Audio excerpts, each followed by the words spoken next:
Welcome to the Nerd Party. Maximum warp. Punch it. Punch it. Punch it, Bishop! Punch it. Punch that shit! Let's punch it.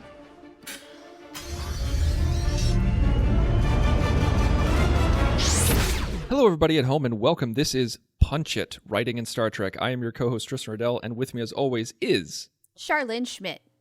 Today, we are continuing our fantastic and fun conversation that we had last year in 2017, where we talked about Star Trek captains, and more importantly, the actors who play them, and what kind of input they had in making the character their own. Now, who did we cover in last part's episode? Well, we went chronologically, so we started with William Shatner, went through with Patrick Stewart, and then got to Avery Brooks and realized we had to do part two. We already filled one show, and I think with three more captains to discuss, we're going to discuss Captain Janeway, Jonathan Archer, and the alternate James T. Kirk as portrayed by Chris Pine. No Discovery. We can't really do that. There's not information out. The season's not complete. Everything's under lock and key. There's not much to discuss yet, so... that's what we're going to cover today, and that alone, I think, is going to be plenty enough. Now, did you watch the latest Star Trek Discovery episode? Oh, yeah, I did. What did you think so far? I have feelings. Yeah, this was the first time that I thought, without giving too much away, because I don't, spoilers, I don't really, this might have been the first time I felt like maybe Discovery really fouled up. And you know what? We're not done yet. We've got the whole rest of the season to go. I'm interested to see how this is going to play out. Where are we going to end up? But my knee-jerk reaction was, ooh, guys, why'd you do that? What were your thoughts? Well, without spoiling anything, because I'm going to go your route and not spoil anything outright, but if you have seen the episode, you'll know what I'm talking about. If you haven't seen the episode, you will have no idea what I'm talking about. Exactly. But we reviewed this episode in Nerd Nuptial, so if you guys want to see a more comprehensive review, you should check out my other show at thenerdparty.com/nerdnuptial. It's a show that I host with my wife. We watched it. We talk about upcoming films in 2018, but we also reviewed the episode, the latest episode that aired, episode 10. And also, SETI Alpha 3 is going to be talking about that too, so make sure to check in on them. Yeah. I loved this episode. I thought it was great because the last episode, the mid-season finale, I thought was the first great episode of Star Trek Discovery. Right. I think we talked about that off camera. We did talk about that, and I know some people are like, what? No, Discovery's great. But for me, it was just kind of okay. It felt very mediocre to me. But once we got that finale, I was like, whew, fantastic, I'm excited. Now, I agree with you with that foul up, because when that happened, I screamed at the top of my lungs at the television set. And I completely agree with you. I think this is Star Trek Discovery's biggest foul. Possibly, so far. Possibly so. Actually, regardless of how it turns out, I still think it was wrong. And that is my personal opinion. But outside of that, and I know some people can't remove that, but outside of that, I think it was a fantastic episode. The pacing, the acting, the directing, the fighting. Oh, yeah. I thought it was all top-notch. And Jonathan Frakes did a fantastic job. So I was excited once you remove that huge elephant in the room. Right. The one thing that is giving me hope, we are not done yet. We do not know how the story continues to evolve, and I'm expecting a lot of twists and turns. But we are not here to continue with the Discovery discussion, and I mean, it's crazy right now because we just saw it last night. But let's go back to the past, the things that we do know. So why don't we dig in? Let's start with Our Lady, Catherine Janeway, whom we discussed on To the Journey for 4 straight years. It was stupid of us to think that we could encompass every single captain in one 40-minute podcast, especially once we got to Janeway, because we're both you and I looked at each other like, there's no way that we can we did 4 years on Janeway and crew. There's no way we can give her like 10 minutes. Right, we could do 40 minutes on Janeway alone. But we won't. We're going to try to keep this brief. But we could, is all that I'm saying.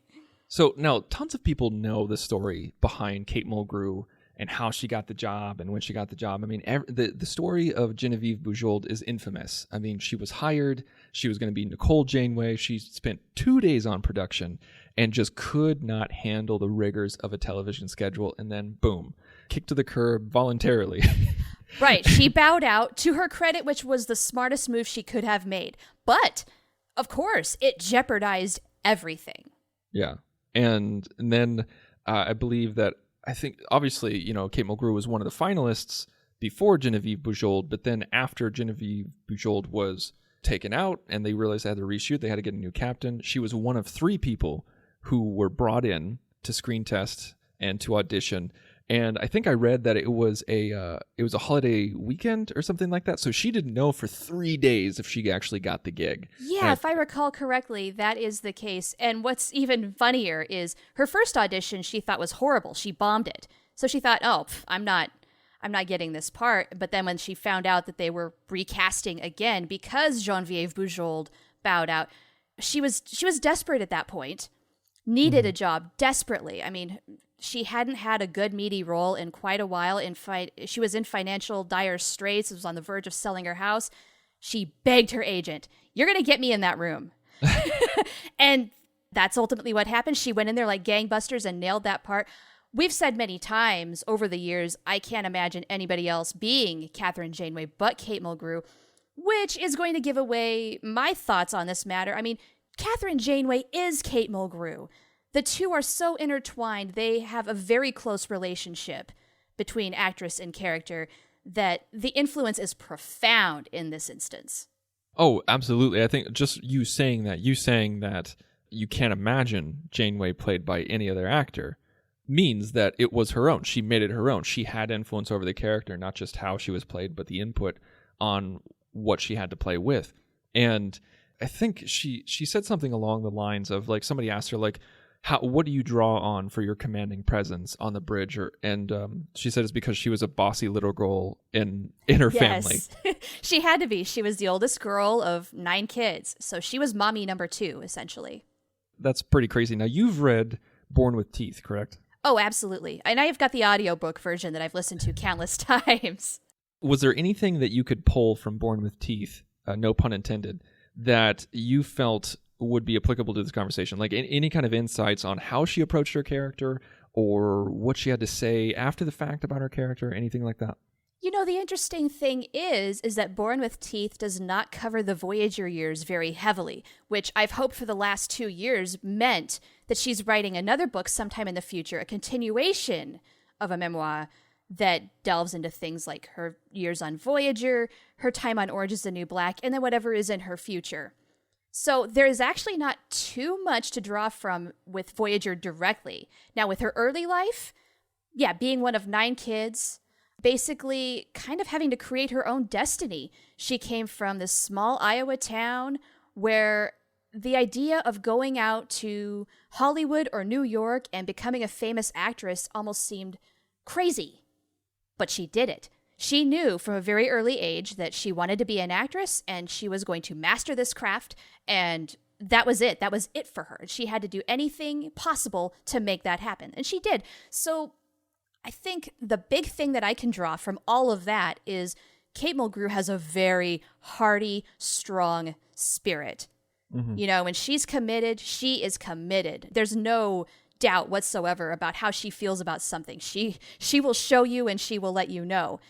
And I think that comes across in Catherine Janeway, too. Janeway is a very committed, decisive, tough woman. She does have a softer side, but she's also very authoritative. And I think that also is Kate Mulgrew. It was interesting because you and I were together in Vegas a couple years ago, and we saw Kate Mulgrew together. We saw her not perform, but we saw her speak. At a panel, yeah. At a panel.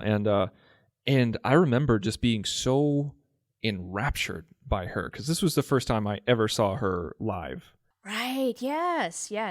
To use the word again, I was so utterly enraptured by her presence, by her command. And I'm not just saying that. I'm not just saying that because, like, there are other people who, like, Whoopi Goldberg was there. She could command the room because of her charm and because of her humor and because of how interesting she is. but Kate Mulgrew commanded the room because she stood up. Yes. And she told you what she was saying. You understand what I'm trying to say? Yes, she absolutely. Told you. You feel when she walks in the room that she's there. You know.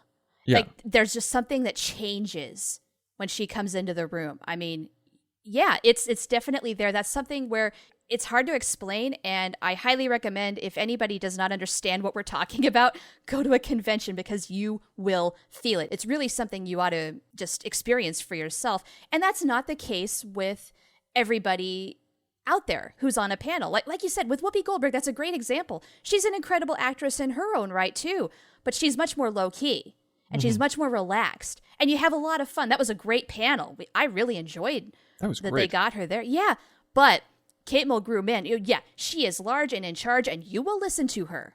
While I was watching her, while I was listening to her, the character of Janeway and how she was played fell into place. Like, in my brain, it was just like, oh, that makes sense, that makes sense, that makes sense. Or like, that's the reason why she did that. I'm sure this is why she attacked the character this way. And if anything, I feel like Kate Mulgrew is more commanding than Janeway.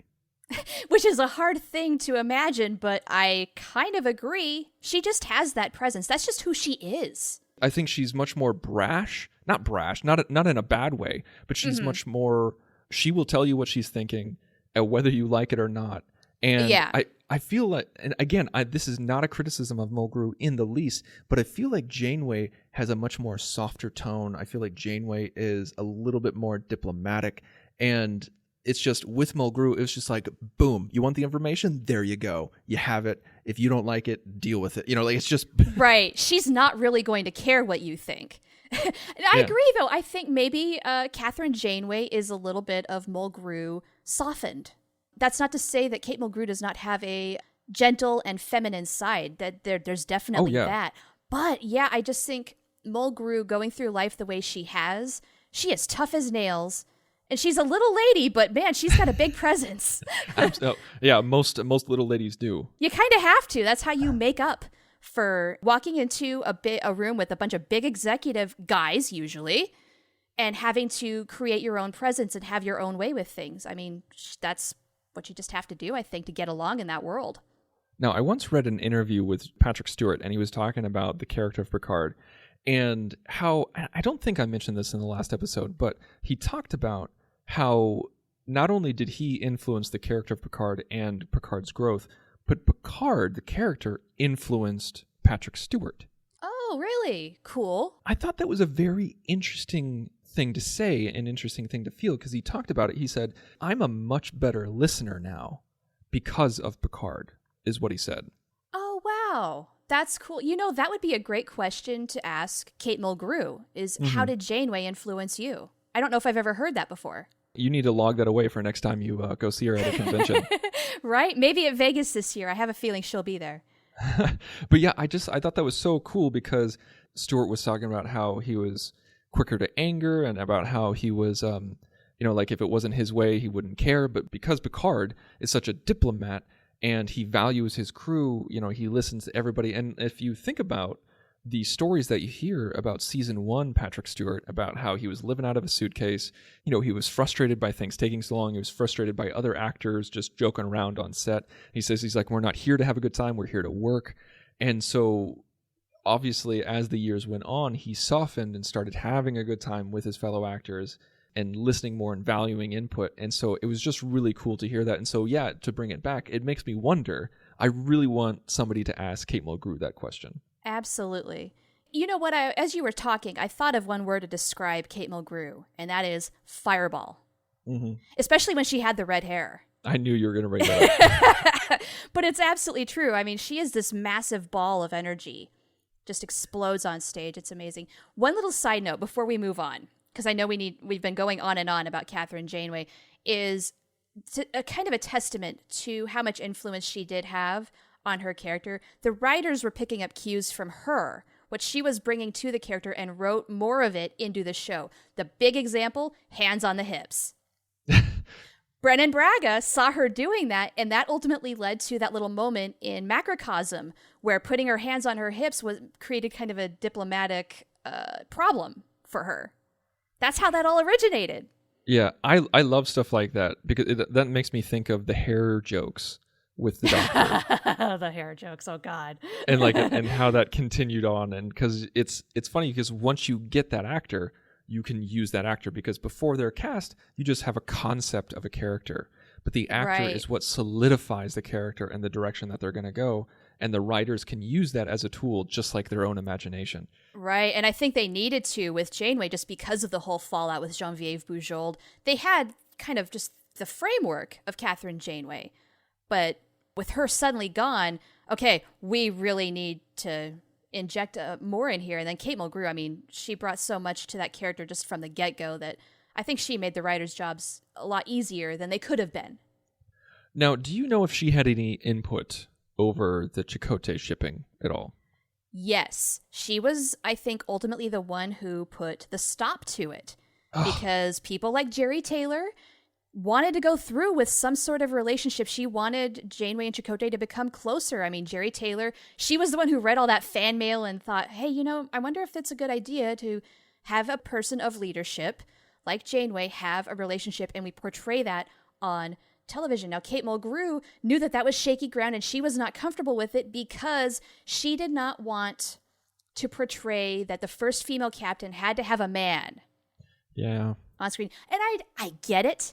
I get it. But it was also at the same time a missed opportunity because this was the 90s where a lot of women were doing, quote unquote, the superwoman thing, where you do have careers, you do have a marriage, you have kids, you're trying to do it all. And so in that sense, they missed the boat of the representation of that, like the woman who can have it all. And yet, yeah, I do see where Mulgrew was coming from too, why she wanted what she wanted, and ultimately she did get her way. Now, that is a very good reason. That is a solid reason, and before you even opened your mouth, I figured that's what she would have said. once you said, like, oh, she put a stop to it, I figured that was her reasoning. Mm-hmm. And it's hard to argue with that reasoning, but being a fan... I know, right? I hate her for that, and yet I love her. Yes. Being such a huge JC shipper, you're thinking like, well, there's ways to frame that. There's ways to address that. There's ways to push that aside and barrel through it so that you recognize it and then overcome it. But it's never going to happen, so the show's over. So Right. You know, in the 90s, I do wonder how well they would have portrayed it. Yeah. That's very shaky ground, and we had things like Ally McBeal, where the shows that were sort of trying to portray this and kind of failing in ways. And then also freaking soap operas. Kate Mulgrew mentioned many times she did not want a romance for Janeway to become like a soap opera. Yeah. She's been on a soap opera. She's been there and done that. And so I think that was a genuine fear for her. I think if it happened today, I think there'd be a way to show Janeway and see it as her choice. It's not because she needs a man, it's because she wants a man, and she wants that man. Yeah, I don't think we maybe have made that leap back in the mid-90s at that point. So, yeah, I totally agree. Today would have not even really been much of a thought. It's like, let's do this and let's do it properly. And it would have happened. But back then, yes or no? Okay, well, we ought to move on. Let's move on. Let's move on to the enigma that is Scott Bakula. Yes, the first, I would say, really big name guy that they pursued to helm a Star Trek series. Because Patrick Stewart was a big name, but they did not go after him. He showed up and then won them over. They went after Scott Bakula to helm this series. Yeah, this because he was already an established name, not only in acting, but specifically in science fiction. Right. And so, like you said, this was a change for them. And so they got name recognition. It wasn't just, oh, we're having a new Star Trek series, but it's set in this era and this time and this station or whatever. This is, we've got Scott Bakula in Star Trek. Like it is one of those things. Because there's a lot of Star Trek fans who are also Quantum Leap fans. So they thought, I'm sure that their thinking was, if we get this name, we'll be able to bring in that other subsect of sci-fi fans. Right. And I do think with the show being on UPN, and much like Voyager was, it was kind of the flagship show of that network. They thought if they got a big name, they could draw a lot more people in. Now, this was kind of the first show that started with internet culture being a big thing. Do you think it worked? Getting Scott Bakula? Yeah, just the news of that, the hype. and everybody talking about it, and especially on the internet, because we knew early on that this was happening. I mean, ultimately, do you think it actually helped Enterprise that they got Scott Bakula? I think it was a little bit of a catch-22, and I may be oversimplifying this, and so fans who know more than I do, please forgive me, but the impression that I got in my own personal experience was that the older generation was much more impressed with Scott Bakula being on Star Trek and probably drew them in a little bit more. But the thing is, the older generation wasn't really online. And so That's true. That younger generation who was on the boards and who was chatting about Star Trek and everything like that could take or leave Scott Bakula. So I don't know if it helped the online hype, but I think it definitely drew in some people who wouldn't necessarily go towards Star Trek if that wasn't their thing. Because I knew firsthand people who were Quantum Leap fans and not Star Trek fans, but gave Enterprise a shot because of Bakula. My thought on it is that at first, yes, it did make a big difference, because even if you didn't watch Quantum Leap, you knew the name Scott Bakula. He was out there. Yeah. And I say that as someone who did not watch Quantum Leap. I actually never have.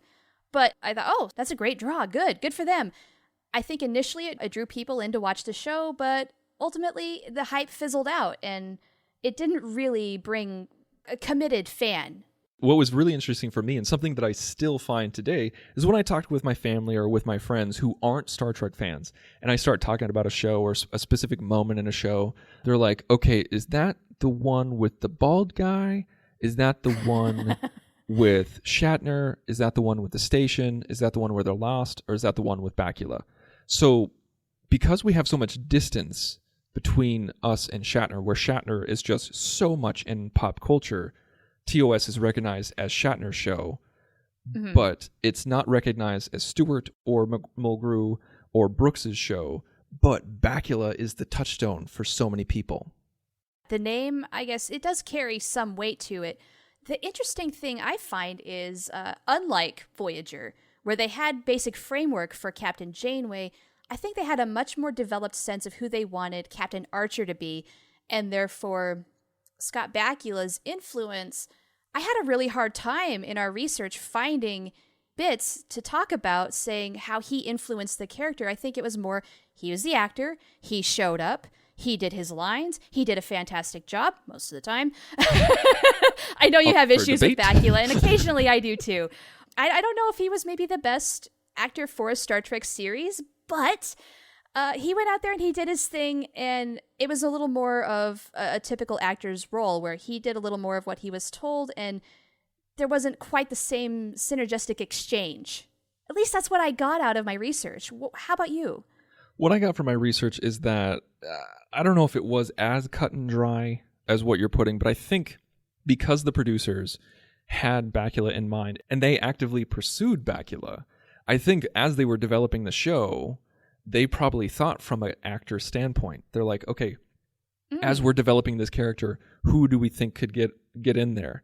And then they start thinking about Bakula, and so it's only natural that the producers and the writers and people who are developing the show, as well as the network, bring all of that together, and they develop a character that a Bakula type could play. And that's very true, because they did make a great match in that they were looking for the quote-unquote Han Solo kind of character who's a little laid back and has a little bit of awe and wonder in his head about going to the stars. Scott Bakula strikes me as a very down-to-earth and relaxed guy. That translates. Easy. Yeah. Well, with Bakula, one thing that he said when talking about getting the role was that the producers went to him and said, listen, we want to go back to this Kirk style like captain, but it's going to be different because you're not going to be in love with space or in love with a ship. It's going to be about your relationship with the crew. And that's what attracted Bakula to the role, and that's why he said yes. Now, did they pull that off? I don't really think so. Yeah, like with a lot of things on Enterprise, I think they tried, and it just didn't completely meet its full potential. It could have been. It was almost there, but that show just got so rushed that it suffered for it.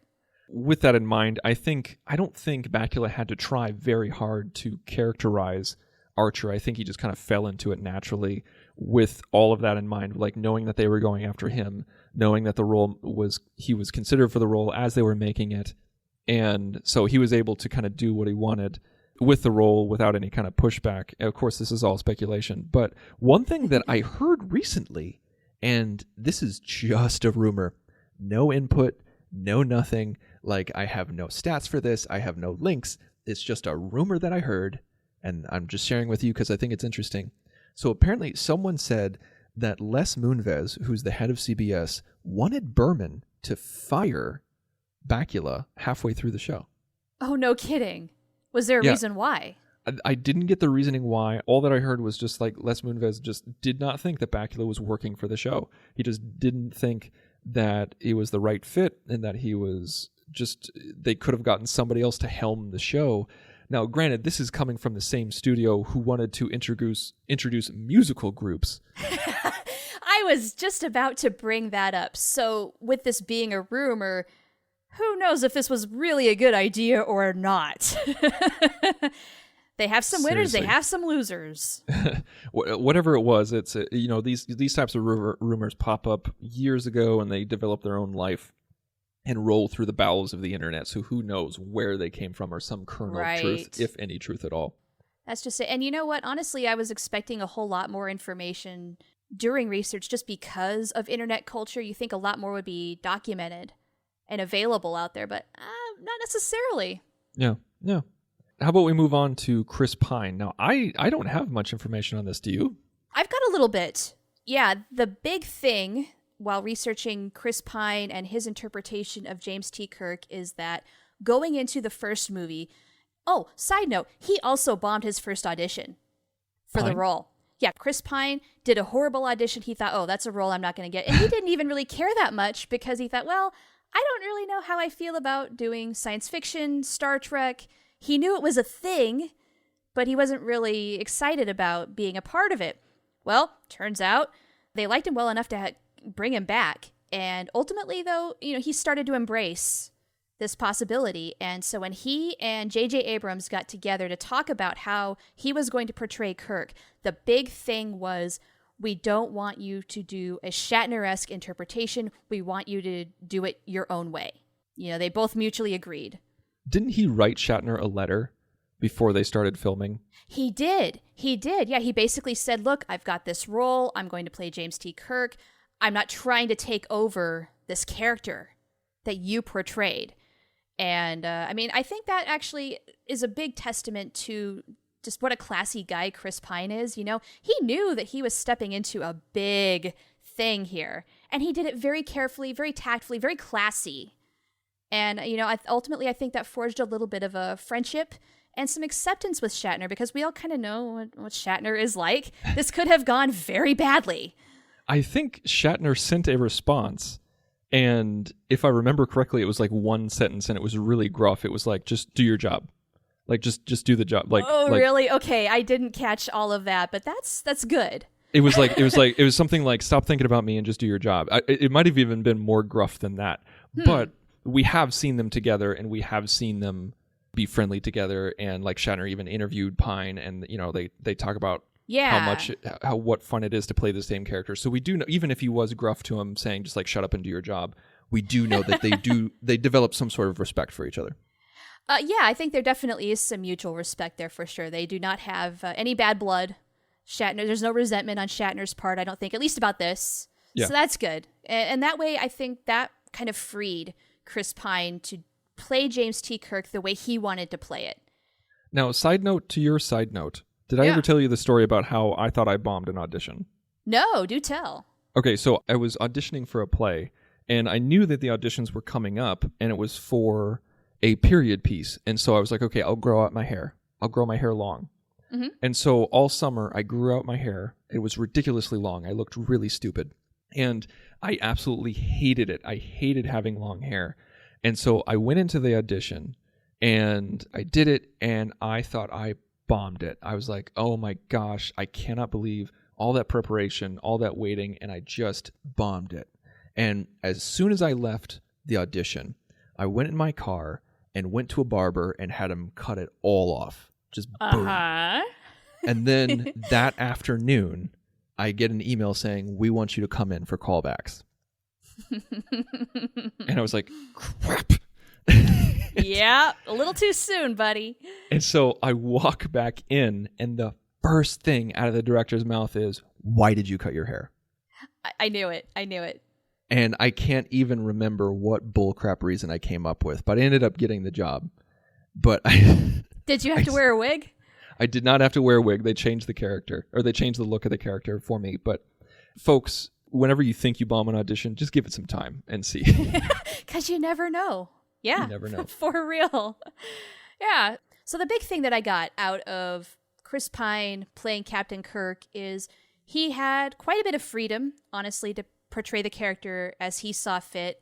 And J.J. Abrams just kind of let him do his job and embraced it. And ultimately, I really think Chris Pine nailed this character. He did a really good job with it, as did the whole cast. You know, like one big concern I had as a fan going into these movies was, oh, they're just going to be caricatures of the original characters as portrayed by those actors. No, not at all. And that's beautiful.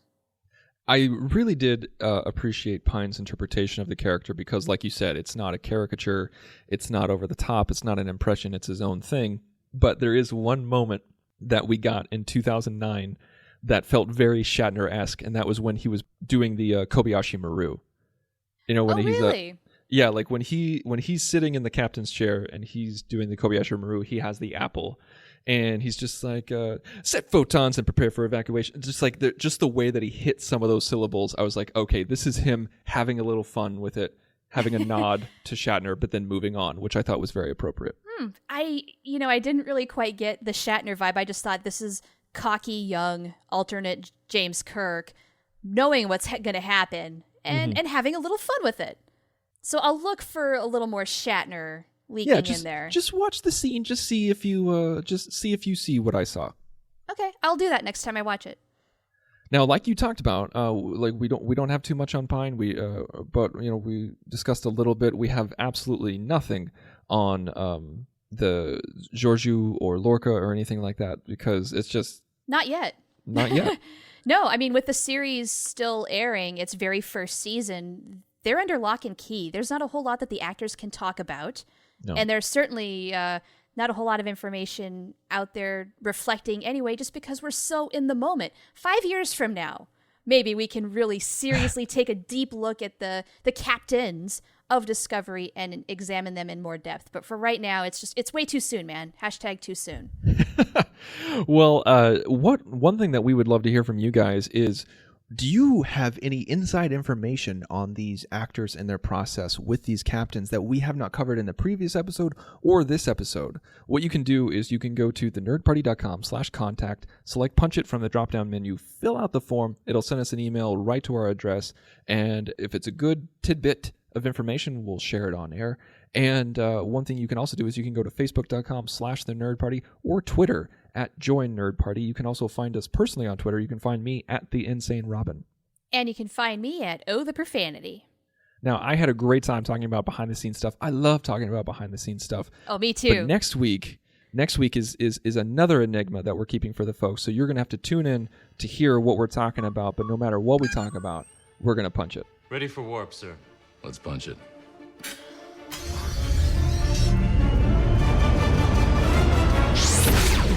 Join the revolution. Join the Nerd Party.